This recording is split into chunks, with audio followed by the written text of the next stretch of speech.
Hello everyone, आज का हमारा टॉपिक है चेकिंग बॉक्स। चेकिंग बॉक्स से आपको क्या समझ में आता है कि हमको चेक बॉक्स का यूज करना है। चेक बॉक्स का यूज हमने जो किया है वो हम HTML में करते हैं और यहाँ पे भी हम HTML का ही यूज कर रहे हैं। पर अभी हमारा कौन सा सीरीज चल रहा है, पाइथन का सीरीज चल रहे हैं, यानी पाइथन का हमारा सब्जेक्ट है। पाइथन के सब्जेक्ट में अभी हमको क्या यूज करना है, HTML। यानी हम क्या कर रहे हैं कि अभी हमारा जो है प्रीवियस टॉपिक में हमने देखा कि हम कैसे पाइथन का स्क्रिप्ट रन करते हैं सर्वर पे। और सर्वर का कौन सा सर्वर यूज कर रहे हैं, हम वैम सर्वर यूज कर रहे हैं, क्योंकि हमारी जो पाइथन की HTML की स्क्रिप्ट जो है वो हमारे वेब ब्राउजर पे यानी सर्वर पे ऑलरेडी रन होती है, यानी हम वेब ब्राउजर पे उसको रन करते हैं। पर हमारा जो पाइथन है उसका खुद का इंटरप्रेटर स्क्रीन है, यानी इंटरप्रेटर है जहाँ पे उसका खुद का ही रन होता है स्क्रिप्ट। पर उसको अगर से पाइथन के जो स्क्रिप्ट है उसको हमको वेब सर्वर पे यूज करना है तो हमारे पास सर्वर होना चाहिए, जिसका मैं यहाँ पे यूज कर रही हूँ वैम सर्वर। वैम सर्वर पे जो है हमारा HTML की स्क्रिप्ट भी रन होती है और जिसमें हम पाइथन की स्क्रिप्ट भी रन कर रहे हैं। पाइथन की स्क्रिप्ट ऐसे ही रन नहीं हो जाएंगी, आपको उसके लिए सेटिंग करना पड़ेगा, जिसके थ्रू आप क्या कर सकते हैं, अपने वेब सर्वर पे आप पाइथन की स्क्रिप्ट को रन कर सकते हैं। तो पहले हम देखेंगे कि चेक बॉक्स कैसे होता है, क्या होता है, HTML में उसका कैसे यूज करना है और HTML टैग के थ्रू उसको कैसे डिजाइन करना है, मीन्स आपको कैसे डिस्प्ले कराना है, वो कौन सा टैग है जिसके थ्रू आपके चेक बॉक्स आए। चेक बॉक्स में क्या होता है कि हम मल्टीपल चॉइस ले सकते हैं, यानी at a time multiple choice हम कर सकते हैं। यूजर को ये फैसिलिटी रहती है कि वो एक से ज्यादा चॉइस ले सके।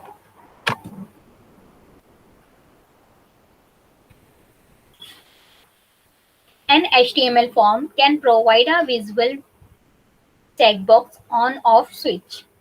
The user can toggle to include or exclude its associated data for submission to the web server. The input type check is equal to double quote में लिखना है checkbox. Define a checkbox. A checkbox is the checkbox is shown as a square box that is ticked checked when active. Checkboxes are used to let the user select one or more options of a limited number of choices.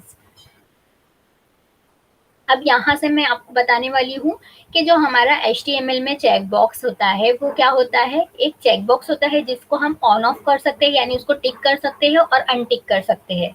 ये एक तरह का क्या होता है हमारा include and exclude it's associated data, यानी जो भी हमारा डाटा है उसको हम इंक्लूड कर सकते हैं बाय चेक इट, और अनचेक से हम क्या कर सकते हैं, उसको एक्सक्लूड कर सकते हैं। यानी हमारा जो भी डाटा है जो फॉर्म के थ्रू सबमिट हो रहा है उसके लिए हम कौन सा टैग, फॉर्म में जो टैग यूज कर रहे हैं, इनपुट फील्ड जो यूज कर रहे हैं वो हम चेक बॉक्स की फील्ड यूज कर रहे हैं, जिसमें हम यूजर को फैसिलिटी दे रहे हैं कि वो एक से ज्यादा अपनी जो भी आपका डाटा है वो एक से ज्यादा आप चूज कर सके। यानी आपको जो भी डाटा फिलअप करना है वो एक चेक बॉक्स में है, जिसको आप एक चेक से या दो चेक या दो से ज्यादा चेक करके भी आप वो डाटा को क्या कर सकते हैं, सबमिट करा सकते हैं। उसके लिए आपका जो टैग होना चाहिए, इनपुट टाइप होना चाहिए चेक बॉक्स। हम जब भी यूजर से कोई इनपुट लेते हैं, यानी यूजर को कोई टाइपिंग करने के लिए टेक्स्ट बॉक्स देते हैं, तो हम यहाँ पे लिखते हैं input type is equal to text box. अब यहाँ पे हम यूजर को क्या करने के लिए दे रहे हैं, ऑन ऑफ फैसिलिटी, यानी वो क्या कर सकता है, या तो वो चेक कर सकता है एक या एक से ज्यादा फील्ड को, या वो अनचेक कर सकता है यानी ऑफ कर सकता है जो फैसिलिटी जो उसको डाटा नहीं चाहिए।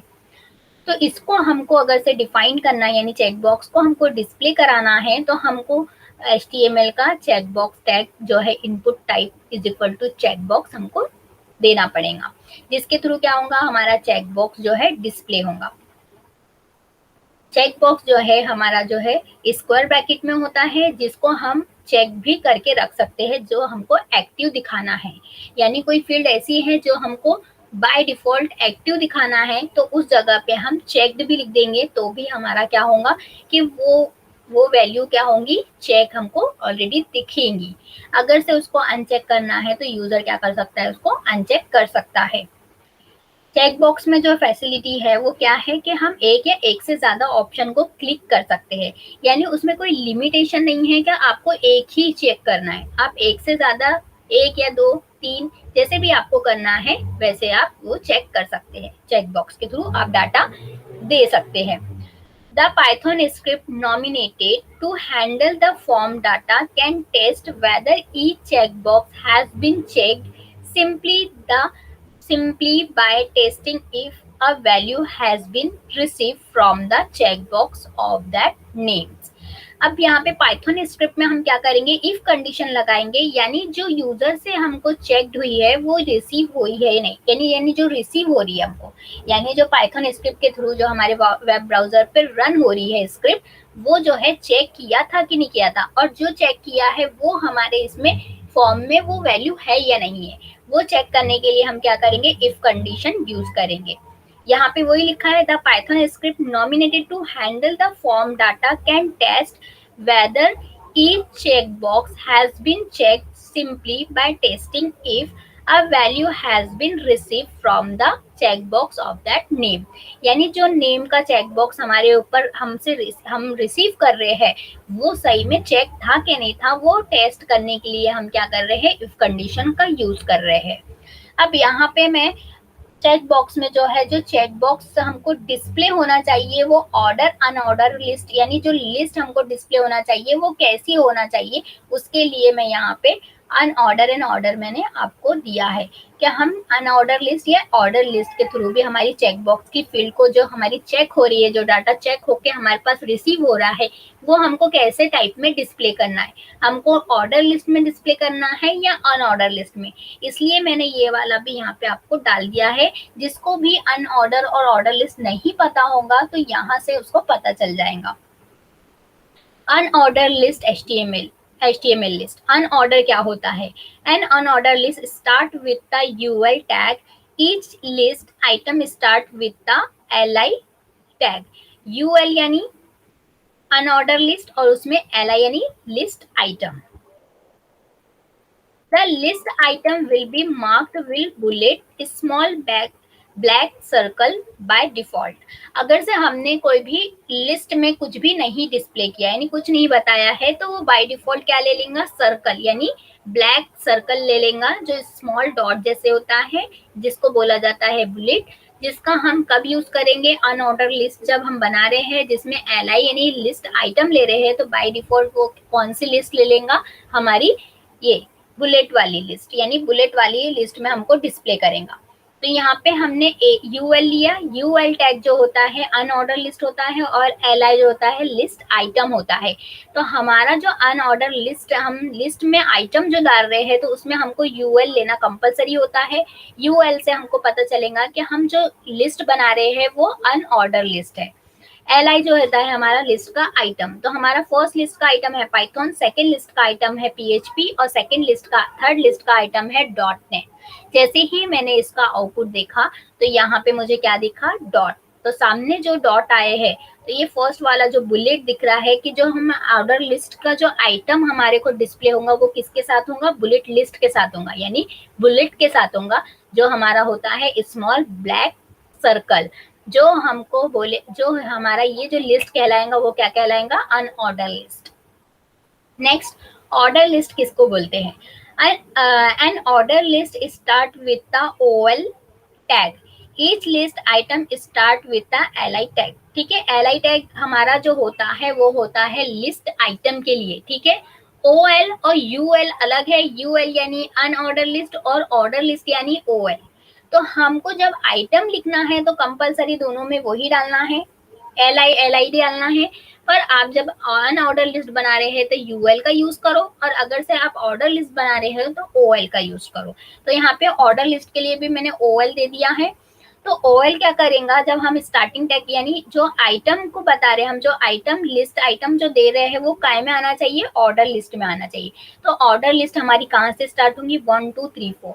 तो यहाँ पे हमने आइटम क्या डाले, पाइथन PHP.NET। तो पाइथन PHP.NET तो आया, पर काय में आया, ऑर्डर लिस्ट में आया। तो ऑर्डर लिस्ट कौन सी, हमारा सीक्वेंस 1 2 3। तो हमारा ये होता है ऑर्डर लिस्ट, अनऑर्डर लिस्ट। हम ये क्यों पढ़े, क्योंकि हम जब चेक बॉक्स पे चेक करेंगे यूजर, तो जब वो सबमिट करेगा फॉर्म तो हम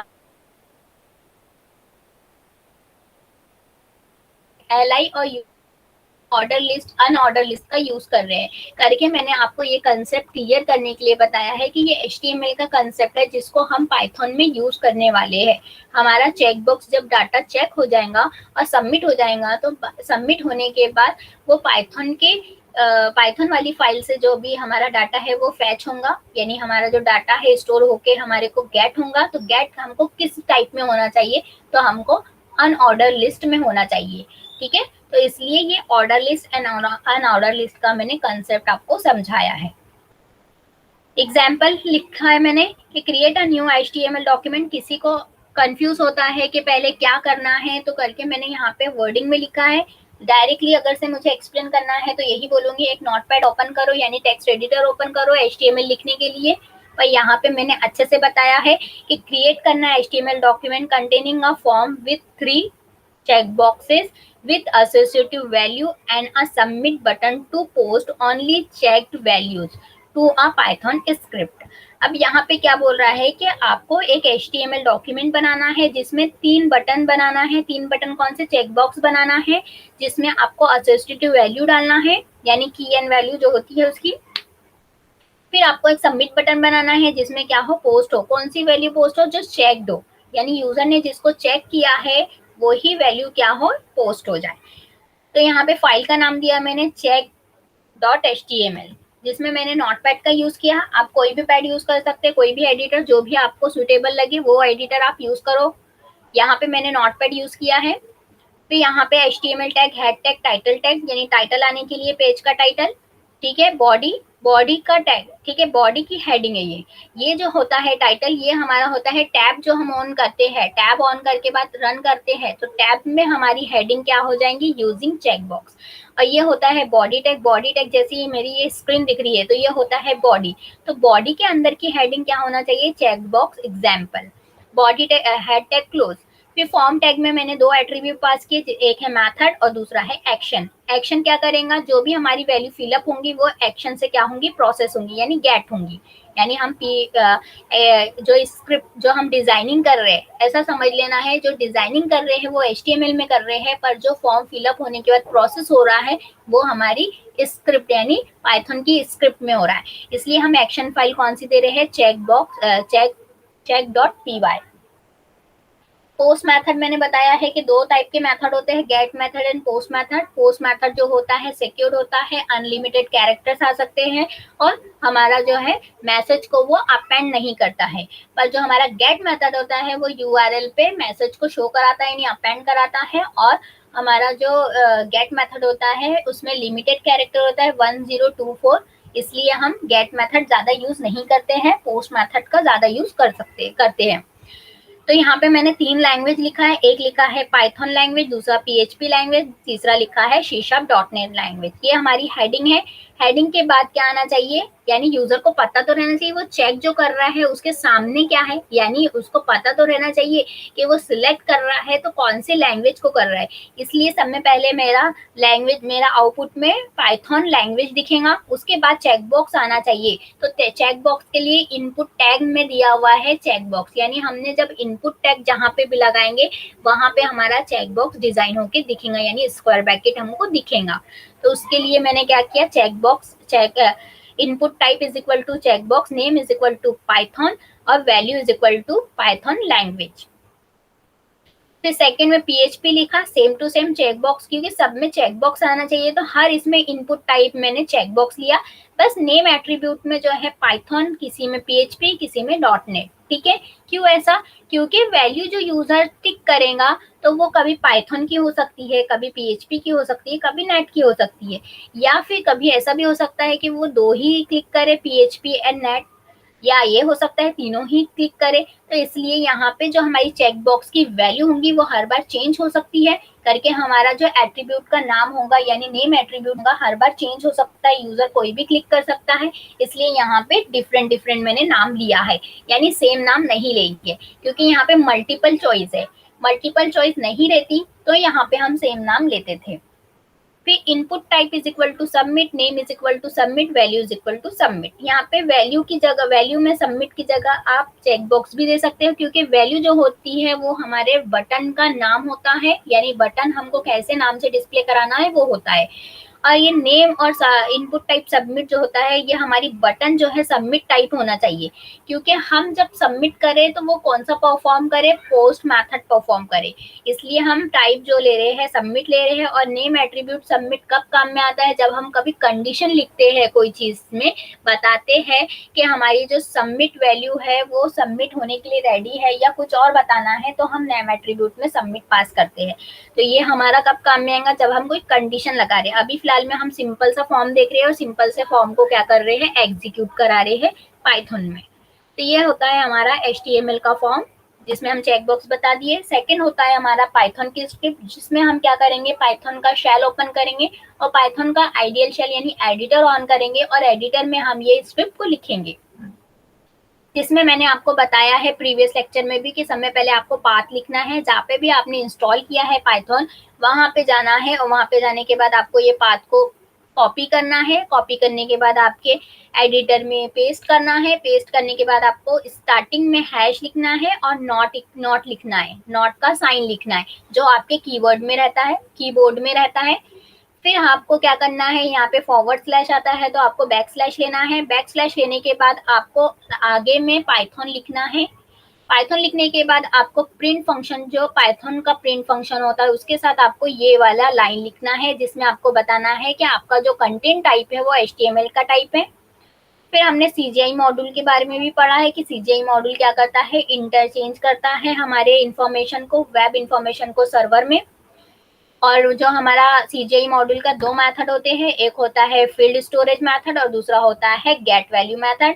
फील्ड स्टोरेज मेथड जो होता है कंस्ट्रक्टर होता है, जो क्या होता है, जो भी वैल्यू पास होंगी उसका वो एक न्यू ऑब्जेक्ट जो है क्रिएट कर देता है। और ऑब्जेक्ट क्यों क्रिएट होता है, क्योंकि जो हमारा पाइथन है ऑब्जेक्ट ओरिएंटेड प्रोग्रामिंग लैंग्वेज है। और ऑब्जेक्ट क्यों यूज कर रहे हैं हम, क्योंकि हमारा जो भी डाटा है एक ऑब्जेक्ट में, यानी हमारा जब ऑब्जेक्ट बनेगा, जब वैल्यू एक ऑब्जेक्ट में स्टोर हो जाएंगी तो हमारी वो वैल्यू को मेमोरी में स्पेस मिल जाएंगी। अब मेमोरी में जब वो चला गया तो हमको उसको गेट करना है, तो गेट मेथड का यूज करना है जो CGI मॉड्यूल का मेथड है। तो यहाँ पे मैंने अब यहाँ पे li और ul का यूज किया है। तो जो मेरा डाटा है, यहाँ पे मैंने एक वेरिएबल लिया है लिस्ट नाम से, कैरेक्टर जो चेक बॉक्स लिस्ट नाम से एक लिया है ch लिस्ट, जिसमें ul बताया, यानी जो cl रहेगा, जो भी वैल्यू यहाँ पे स्टोर होंगी वो कौन से ऑर्डर में होंगी, अनऑर्डर लिस्ट में होंगी। फिर यहाँ इफ कंडीशन लगाया, इफ अगर डाटा डॉट गेट, अगर से हमने डाटा जो भी डाटा गेट किया वो पाइथन होए तो list plus is equal to, तो ये हम प्लस का कॉन्किनेट के लिए लगाते हैं, हम कॉन्किलेट यानी कंबाइन करने के लिए लगा रहे हैं कि कंबाइन कर रहे हैं हम दो वैल्यू को। कौन सी वैल्यू को कंबाइन कर रहे हैं, कि एक बता रहे हैं कि लिस्ट का जो आइटम है वो अनऑर्डर है और साथ में वो लिस्ट का आइटम क्या है, गेट होए। तो यहाँ पे जो भी गेट होगा वो काय में जाएगा, li लिस्ट में। तो li लिस्ट को प्लस इज इक्वल टू जो होता है हमारा कॉन्किनेट, जो टू टाइप के होते हैं, एक होता है प्लस, प्लस क्या करता है, दो वैल्यू को कंबाइन करने के लिए होता है। और प्लस इज इक्वल टू क्या होता है, असाइनमेंट ऑपरेटर होता है, कॉन्किनेट असाइनमेंट ऑपरेटर, जो क्या कर रहा है, एक वेरिएबल भी असाइन कर रहा है और वैल्यू को भी क्या कर रहा है, गेट कर, यानी वैल्यू को भी ले रहा है, यानी असाइनमेंट भी कर रहा है और वैल्यू भी क्या कर रहा है, ऐड कर रहा है। तो लिस्ट में जो भी वैल्यू जाएंगी वो भी कॉन्किनेट हो जाएंगी, यानी असाइन जो भी li में गेट होके वैल्यू जो जाएंगी वो इसमें आ जाएंगी, यानी अनऑर्डर लिस्ट में आ जाएंगी और li लिस्ट में जो है स्टोर हो जाएंगी। अगर पाइथन है तो अनऑर्डर लिस्ट में आ जाएगा, ऐसा गेट हो जाएगा। फिर इफ कंडीशन लिखा, फिर से वही सेम टू सेम प्रोसेस लिखा कि अगर से यूजर ने PHP चेक किया तो ये गेट हो जाए वैल्यू और लिस्ट में चला जाए जो अनऑर्डर लिस्ट है। फिर इफ गेट नेट, अगर से नेट वाली वैल्यू है तो वो भी क्या हो जाए, लिस्ट में जाके स्टोर हो जाए, यानी गेट हो जाए, डिस्प्ले हो जाए। तो ये सब वैल्यू को जब मैं चेक करूंगी, तीनों वैल्यू को अगर से चेक करूंगी तो तीनों वैल्यू क्या हो जाएंगी, गेट तो हो जाएंगी, गेट जो मेरा मेथड है उससे। पर उसके साथ क्या होगा, कॉन्किनेट होंगी, यानी किसके साथ गेट होंगी, हमारी अनऑर्डर लिस्ट के साथ गेट होंगी। यानी मैंने उसको बताया है कि जो हमारी वैल्यू हम गेट कर रहे हैं तो वो हमारी वैल्यू कौन से वे में दिखे हमको, अनऑर्डर लिस्ट वाले वे में दिखे। तो इसलिए हम यहाँ पे असाइनमेंट इज इक्वल टू भी यूज कर रहे हैं। फिर हमने क्या किया, जो हमारी चेक लिस्ट जो है, जो अनऑर्डर लिस्ट थी, उसको हमने क्या किया, लास्ट में क्लोज कर दिया। जैसे ही क्लोज किया और हमने हमारी स्क्रिप्ट को रन कराया, या क्लोज करने के बाद फिर आगे में क्या किया कि CH लिस्ट में ही सब वैल्यू क्या हो रही है, स्टोर हो रही है। इसलिए फिर प्रिंट स्टेटमेंट में क्या किया, उसको यहाँ पे यूज किया। पर प्रिंट स्टेटमेंट में जो हमारी पाइथन की स्क्रिप्ट में हम क्या कर रहे हैं, HTML के टैग को यूज कर रहे हैं, H1 टैग। H1 टैग को यूज करने के लिए हमको HTML का पूरा स्ट्रक्चर लिखना है। तो HTML का स्ट्रक्चर क्या है, HTML tag, head tag, title, body tag. तो हम क्या कर रहे हैं, प्रिंट फंक्शन के साथ लिख रहे हैं, इसलिए इसको सिंगल कोड में लिखेंगे हम, क्योंकि हम ऐसे ही सिंपली टैग यूज नहीं कर सकते हैं। इसको यूज करना है तो हमको प्रिंट फंक्शन के साथ उसको सिंगल कोड या डबल कोड में लिखना है। फिर यहाँ पे हम एंकर टैग का यूज क्यों कर रहे हैं कि अगर से यूजर को बैक जाना है, फिर से फॉर्म पे जाना है फिलअप करने के लिए, चेक करने के लिए बॉक्स को, तो वो जा सके, तो बैक का बटन इसलिए।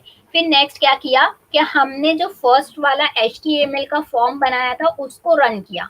ठीक है, उसको रन करेंगे तभी हमारी पाइथन की स्क्रिप्ट क्या होंगी, रन होंगी। यानी यूजर को, जो भी यूजर ने चेक किया है उसके थ्रू क्या होगा, वो डिस्प्ले होंगी पाइथन की स्क्रिप्ट के थ्रू। तो यहाँ पे मैंने दो लैंग्वेज को क्लिक किया, एक पाइथन लैंग्वेज को, तीनों लैंग्वेज को क्लिक किया, Python language, PHP language and .NET language. जैसे ही क्लिक किया और मैं अपने वो जो सबमिट बटन पे क्लिक करने के बाद वो कहाँ पे गया, एक्शन करा check.py फाइल पर। तो py फाइल कहाँ पे गई, हमारी जो पाइथन की स्क्रिप्ट है कहाँ पे रन हुई, हमारे सर्वर पे। और हमारा सर्वर कौन सा है, वैम सर्वर। अगर से आपको आइकन समझ में आता है तो यहाँ पे दिख रहा है पिंक कलर का आइकन, जिसमें क्या हो रहा है कि हमने वैम सर्वर का यूज किया है पाइथन की स्क्रिप्ट को रन कराने के लिए। और पाइथन की स्क्रिप्ट में क्या रन हो रहा है, हमारा Python language, PHP language and .NET language, जिसमें हम काय में बता रहे हैं उसको, अनऑर्डर लिस्ट में। तो यहाँ हम दो काम कर रहे हैं, एक तो हम पाइथन की स्क्रिप्ट को रन करा रहे हैं, HTML की स्क्रिप्ट को भी रन करा रहे हैं, किसमें ऐड करके, पाइथन में ऐड करके। और फिर हम वैम सर्वर का यूज कर रहे हैं, क्योंकि हमारा जो टॉपिक है वो सर्वर से रिलेटेड है। क्योंकि हमारे को क्या करना है, पाइथन की स्क्रिप्ट में, पाइथन का स्क्रिप्ट जो है पाइथन के शेल में ही रन नहीं कराना है, इंटरप्रेटर में, हमको सर्वर पे रन कराना है। तो हमको, हमारे पास कोई ना कोई ऐसा सर्वर होना चाहिए। तो हमारे पास वैम सर्वर था, इसलिए हमने ये सर्वर को चूज किया पाइथन की स्क्रिप्ट को रन कराने के लिए। आप कोई भी स्क्रिप्ट को रन करा सकते हैं, जैसे कि HTML भी हमारा वैम सर्वर में रन होता है, क्योंकि HTML जो होता है वो प्लेन टेक्स्ट होता है, उसको कोई सर्वर की जरूरत नहीं है, वो ब्राउजर पे भी रन हो जाता है। पर हमारा जो स्क्रिप्ट है, पाइथन स्क्रिप्ट, पाइथन है, वो हमारे उसके लिए सर्वर की जरूरत थी, करके हमने वैम सर्वर का यूज किया। और HTML भी वैम सर्वर को सपोर्ट करता है, इसलिए दोनों को ही वैम सर्वर में ही उसकी फाइल को कहाँ रखा, वैम सर्वर पे रखा, और वैम सर्वर से ही उसको क्या कर रहे हैं, हम एग्जीक्यूट कर रहे हैं। फिर यहाँ बैक बटन के लिए, हम बैक जाने के लिए, यानी वापस से हमको ये पेज पे जाना है और यूजर को कोई अनचेक करना है या चेक करना है तो वो कर सके। ठीक है, तो आज हमारा ये था चेकबॉक्स बटन। अब इसको हम एग्जीक्यूट करके देख लेते हैं। अभी हमने ये तरीके से किया, अभी कुछ और तरीके से मैं बता दूं, शायद आप लोगों को। देख लेते हैं क्या करना है अभी हमको। सबसे पहले आपको क्या करना है, वैम सर्वर ऑन करना है। वैम सर्वर ऑलरेडी मेरा ऑन है, ठीक है। यहाँ पे दूसरा काम आपको क्या करना है, ये फिर से मैं फर्स्ट स्टेप से बता रही हूँ, जहां पे भी आपका वैम सर्वर है वहां पे आपको फोल्डर क्रिएट करना है। ठीक है, जैसे वैम सर्वर में कहाँ पे रहता है, जैसे मेरा C ड्राइव में है, वैम्प में, www में मेरा फोल्डर है python_php। ठीक है, जहाँ पे मेरी ऑलरेडी बहुत सारी फाइल है पाइथन की भी। अब नेक्स्ट आपको क्या करना है, ये आपका प्रोजेक्ट फाइल जो है क्रिएट हो गई। ये प्रोजेक्ट फाइल को आपको देखना है अगर से, तो आप देख सकते हैं। ठीक है, देखने के लिए आप कहाँ जाएंगे, आपके ब्राउजर पे जाएंगे। ब्राउजर पे जाने के बाद यहाँ पे आप लोकल होस्ट लिखेंगे। लोकल होस्ट जैसे ही लिखेंगे तो यहाँ पे आपको आपका प्रोजेक्ट दिखेगा, जैसे कि मेरा यहाँ पे दिख रहा है। मैंने अभी आपको बताया python_ प्रोजेक्ट, तो ये आपको दिख रहा है। इसी में आपको क्या करना है, आपके पूरे के पूरे पेज को सेव करना है। यानी आपका HTML पेज भी वहीं सेव होना चाहिए और आपका पाइथन का भी वही होना चाहिए। पर आपको ध्यान रखना है कि पहले आपको सेटिंग करना है। सेटिंग भी मैंने प्रीवियस लेक्चर में आपको ऑलरेडी बता दिया है, फिर भी आपको नहीं पता है तो मैं शॉर्ट में बता देती हूँ। आपको जाना है वैम्प में, ठीक है, आपको जाना है, मेरा ये दूसरा कुछ निकला है, ठीक है, आपको जाना है वैम्प में। वैम्प में जाने के बाद आपको जाना है बिन में। बिन में जाने के बाद अपैची में। अपैची में जाने के बाद 2.4 कॉन्फ़िग में। कॉन्फ़िग में जाने के बाद ht कॉन्फ़िग में जाना है, यानी उसका ओपन करना है नोटपैड में। फिर नोटपैड में ओपन करने के बाद आपको क्या करना है, डायरेक्टरी वैम्प ww में जाना है और ये लाइन को ऐड करना है। ये लाइन को ऐड करने के बाद आपको क्या करना है, कंट्रोल एस करना है। सेव करने के लिए शॉर्टकट की बता रही हूँ, कंट्रोल एस। नेक्स्ट आपको करना क्या है, नोटपैड ऑन करना है। नोटपैड ऑन करने के बाद आपको स्क्रिप्ट लिखना स्टार्ट करना है। तो हमारी कौन सी स्क्रिप्ट है, HTML क्लोज। यहाँ पे हम डायरेक्टली लिख देंगे, आज हम पूरा टैग नहीं लिखेंगे। बॉडी टैग लिख रही हूँ मैं, बॉडी टैग क्लोज कर दे रही हूँ डायरेक्टली। हम इतने सारे टैग नहीं लिखेंगे HTML के, H1 लिख ले रही हूँ मैं हेडिंग दिखाने के लिए आपको। और यहाँ पे लिख रही हूँ using check box, using check box, ठीक है। ये लिखने के बाद अब मैं चेक बॉक्स बनाने के लिए फॉर्म एट्रीब्यूट का यूज करूंगी, form method. Form method is equal to कौन सा मेथड यूज करी, post method. Name, name attribute भी होता है पर नेम नहीं देना हमको अभी। एक्शन फाइल देना है, एक्शन इज इक्वल टू हमारी जो भी है, अगर से हम चेक बॉक्स यूज कर रहे तो यहाँ पे लिख देती हूँ चेक बॉक्स डॉट py, ठीक है। ये लिखने के बाद अब मैं क्या करूंगी, फॉर्म टैग को क्लोज कर दूंगी। ये हमारा सही मेथड होता है कि टैग स्टार्ट करो और टैग बंद कर दो। फिर नेक्स्ट हमारा पी टैग हमको ऑन करना है तो करिए, नहीं करना है तो मत करिए। अभी मैं नहीं कर रही हूँ, डायरेक्टली लिखना स्टार्ट कर दूंगी मैं। बॉडी टैग के अंदर मैंने फॉर्म टैग बनाने के बाद मैं क्या करना चाहती हूँ कि डायरेक्टली 2 चेक बॉक्स बना चाहिए, 2 या 2 से ज्यादा, आपको जितने भी चेक बॉक्स बनाना है। अभी मैं यहाँ पे चेक बॉक्स बनाना चाहती हूँ, फिर भी मैं हेडिंग दे देती हूँ। अगर से मुझे हेडिंग देना है, हेडिंग नहीं देती हूँ, ठीक है। यहाँ पे मैं दे देती हूँ हॉबीज, हॉबीज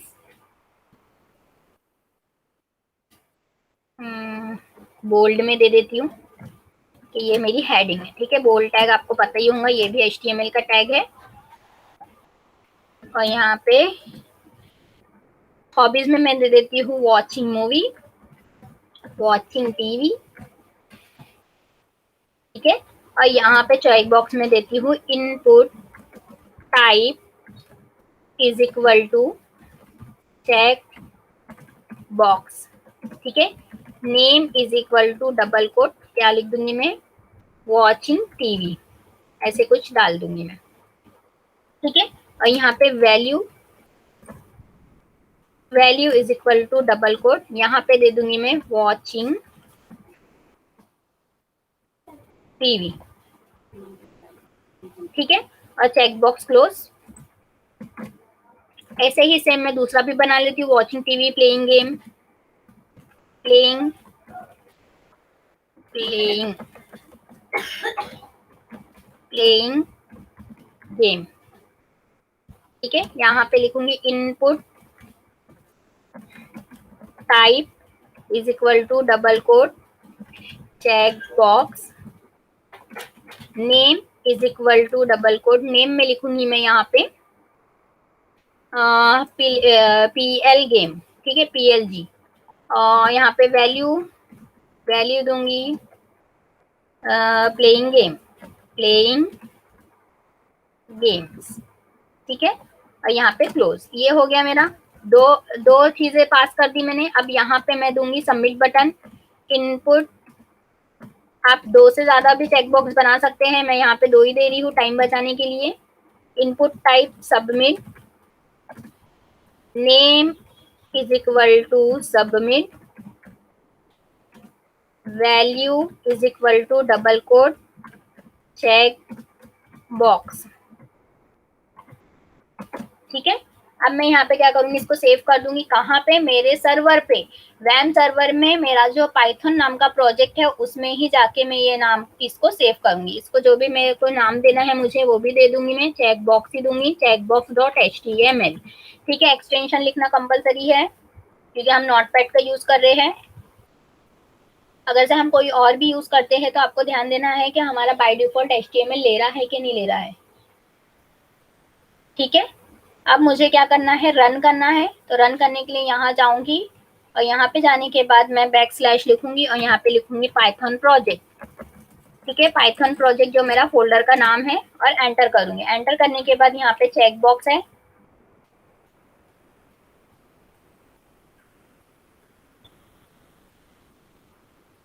यहाँ कुछ मिस्टेक हो गई है मेरी।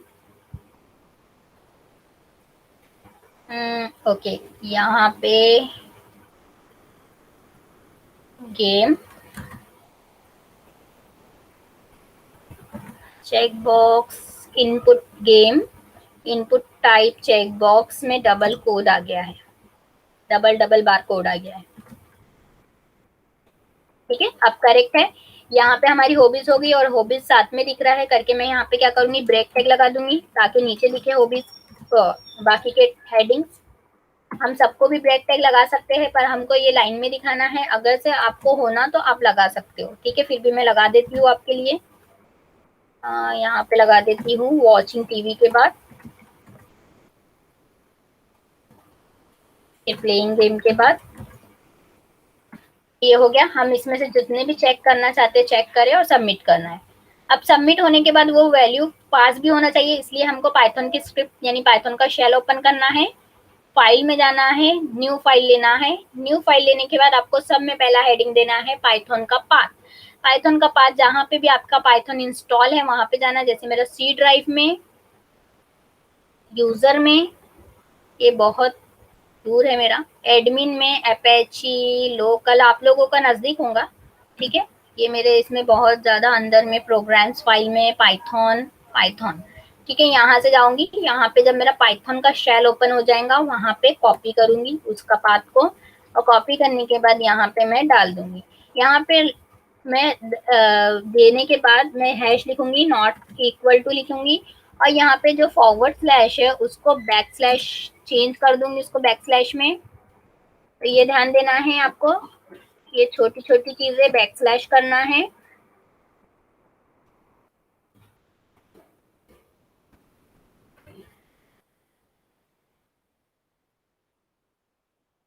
बैक स्लैश करने के बाद आपको आगे में लिखना है पाइथन, तो ये ध्यान देना है। फिर प्रिंट स्टेटमेंट, जो हमारी स्टेटमेंट होती है उसमें हमको देना है कंटेंट टाइप। ये लाइन भी आपको लिखना कंपलसरी है, कंटेंट टाइप कोलन टेक्स्ट। ठीक है, backslash HTML forward slash R forward slash N forward slash R forward slash N। ठीक है, फिर नेक्स्ट हमको CGI मॉड्यूल को इंपोर्ट करना है, तो इंपोर्ट लिखना है, इंपोर्ट CGI मॉड्यूल। फिर हमको क्या करना है, दूसरा हमारा जो है डाटा, डाटा नाम का एक वेरिएबल बनाऊंगी जिसमें मैं क्या करूंगी, CGI मॉड्यूल के साथ उसका मेथड लिखूंगी, कौन सा, field storage. Field storage method मैंने बताया है क्यों होता है, वो क्या करता है, हमारे लिए ऑब्जेक्ट बनाता है फील्ड स्टोरेज। फील्ड स्टोरेज के बाद मैं क्या करूंगी, फिर अब मुझे कंडीशन देना है, तो यहाँ पे मैं अब ले रही हूँ लिस्ट, एक वेरिएबल जब मैंने लिया था वो CH लिया था, तो यहाँ पे चेक बॉक्स चेक लिस्ट ले लेती हूँ, check list is equal to, और यहाँ पे ले रही हूँ UL, यानी हमारी चेक लिस्ट कौन से टाइप में आना चाहिए, UL टाइप में, यानी अनऑर्डर लिस्ट में आना चाहिए। फिर यहाँ पे अब गेट भी करना है, तो यहाँ पे इफ कंडीशन ले रही हूँ, इफ कंडीशन में बता रही हूँ डाटा डॉट गेट वैल्यू, और वैल्यू कौन सी होना, तो वैल्यू आपको यहाँ से नोटपैड में जाना है और आपने जो भी लिखा है नेम इज इक्वल टू उसको कॉपी करना है, और उसको कॉपी करने के बाद यहाँ पे आपको देना है। ठीक है, इफ कंडीशन में ये देने के बाद कोलन लगाना है, कोलन लगाने के बाद फिर यहाँ पे जो आपने CH लिया है उसको लेना है, क्योंकि ये वेरिएबल है हमारा, ये वेरिएबल को क्या करना है, कॉन्केनेट इज इक्वल टू यानी असाइनमेंट भी देना है। असाइन कौन सी वैल्यू होना चाहिए, जो LI यानी order list unordered list item जो मिले वो कॉन्केनेट और असाइनमेंट होना चाहिए, यानी असाइन भी हो रही है। जो वैल्यू हमारी यहाँ से गेट हो रही है उसको कॉपी किया, पेस्ट कर दिया। ठीक है, फिर नेक्स्ट के लिए भी ऐसे ही करूंगी मैं, सेकंड के लिए। फिर यहाँ पे मेरे को इंटेंडेड हटाना पड़ेगा, इफ कंडीशन को बैक जाके देना पड़ेगा और यहाँ पे लिखना पड़ेगा फिर से यही गेट डाटा, और उसमें हमको क्या करना पड़ेगा, name is equal to play को कॉपी करना है, और प्ले को कॉपी करने के लिए यहाँ पे प्ले को कॉपी करने के बाद यहाँ पे पेस्ट करना है, कोलन लगाना है इफ कंडीशन के बाद, और फिर मुझे CH चेक बॉक्स यानी जो हमारा चेक लिस्ट है उसको कॉपी करना है, यहाँ पे डालना है। यहाँ पे डालने के बाद plus is equal to assign कौन सी वैल्यू होना चाहिए, जो LI में आना चाहिए, यानी ऑर्डर लिस्ट यानी आइटम लिस्ट आइटम हमारा कहाँ से होगा, गेट मेथड से। तो उसको कॉन्केनेट किया हमने गेट मेथड के साथ। तो ये हुआ हमारा। फिर नेक्स्ट हमको क्या करना है, यही अनऑर्डर लिस्ट को क्या कर देना है, क्लोज कर देना है, क्योंकि हमने दो ही वैल्यू लिया है करके। यहाँ पे इसको हमारा जो वेरिएबल है अनऑर्डर लिस्ट वाला उसको कॉपी करेंगे, plus is equal to assign क्या करेंगे, ड्यूअल क्लोज।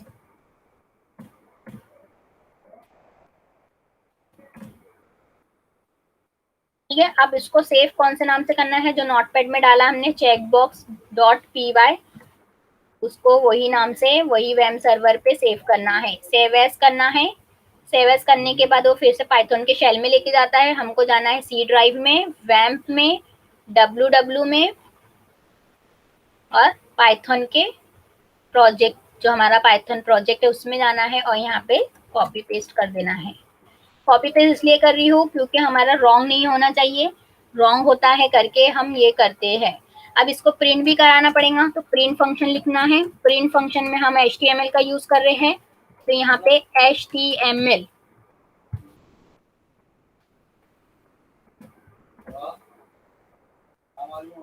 ठीक है। HTML लिखने के बाद यहाँ पे लिखना है हमको बॉडी। यहाँ पे फिर से मैं ज्यादा के टैग यूज नहीं कर रही हूँ अभी, फिर से आप करना है तो कर सकते हो। बॉडी टैग लिखा मैंने, बॉडी टैग लिखने के बाद यहाँ पे मैंने दे दिया H1, ठीक है, H1 हेडिंग टैग के लिए। और यहाँ पे क्या कर रही हूँ मैं, चेक लिस्ट को कॉपी कर रही हूँ। चेक लिस्ट को कॉपी करने के बाद यहाँ पेस्ट किया, और यहाँ पे फिर से क्या करूंगी मैं, H1 को क्लोज कर दूंगी, और यहाँ पे बॉडी टैग क्लोज हो जाएगा,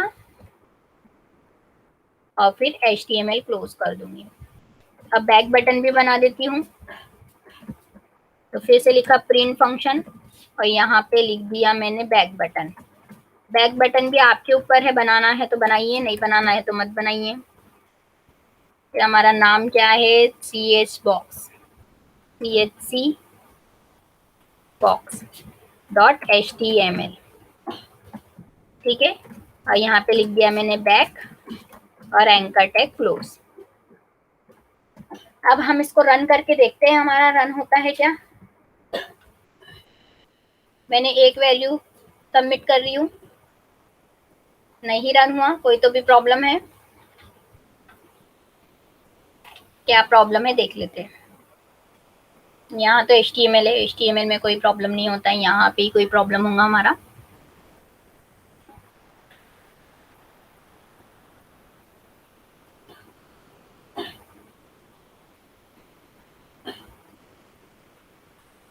CGI मॉड्यूल,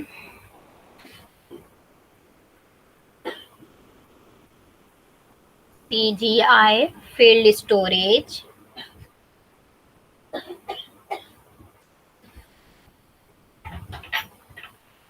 फिर हमने लिखा UL, फिर इफ डाटा डॉट है, मैंने कोलन लिख दिया है, कॉमा लिख दिया है सब जगह, ये सिली सी मिस्टेक मेरी, ठीक है। यहाँ पे मुझे क्या होना था, डॉट होना था, डाटा डॉट। सेव करूंगी, फिर से चेक करूंगी,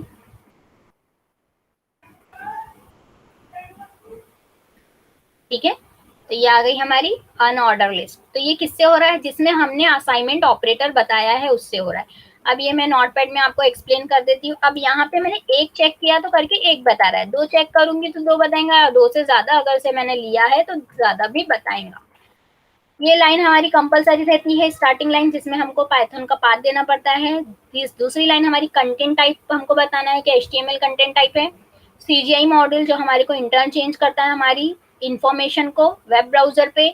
फिर हमारा जो भी ब्राउजर, जो भी हमारा वैल्यू जा रही है वो स्टोर होती है, डाटा ऑब्जेक्ट बनता है जिसका क्रिएट होता है, जो ऑब्जेक्ट जो भी वैल्यू पास हो रही है तो वो हमारे सीजीआई मेथड, ये जो सीजीआई का मेथड होता है फील्ड स्टोरेज मेथड, उससे। फिर हमने बनाए हैं एक लिस्ट, एक वेरिएबल जिसमें अनऑर्डर बता रहे हैं कि जो भी वैल्यू है वो अनऑर्डर आए। फिर हम इफ कंडीशन लगा रहे हैं कि डाटा डॉट गेट में जो वॉच की वैल्यू है वो जब चेक है तो क्या हो, उससे प्लस इज इक्वल टू, यानी असाइन जो वैल्यू हो, असाइन के असाइनमेंट इज इक्वल टू, यानी प्लस इज इक्वल टू का मीनिंग क्या होता है, कॉन्किनेट भी हो और असाइन भी हो। यानी कॉन्किनेट किससे हो कि अनऑर्डर से भी हो, और गेट से क्या हो, वो वैल्यू असाइन भी हो गई उसमें यूएलआई में। आइटम जो भी गेट हो रहा है वो असाइन भी हो रहा है और कॉन्किनेट यानी कंबाइन भी हो रहा है। किसकी कैसे कंबाइन हो रहा है, लिस्ट, अनऑर्डर लिस्ट के जैसे। यानी आउटपुट में जो हमारा बता रहा है कि जो हमारे वैल्यू गेट हो रही है टीवी वॉचिंग टीवी, वो क्या हो जाए, अनऑर्डर लिस्ट के साथ हमको डिस्प्ले हो। इसलिए हम इसमें ये दो चीज लिख रहे हैं, प्लस इज इक्वल टू। फिर सेकंड भी हमने वैसे ही लिखा है और फिर क्या किया, प्रिंट स्टेटमेंट से उसको प्रिंट किया और बैक वाली बटन बनाई है। तो ये था हमारा आज का टॉपिक जो हमने यहाँ पे ऐसे एग्जीक्यूट किया है।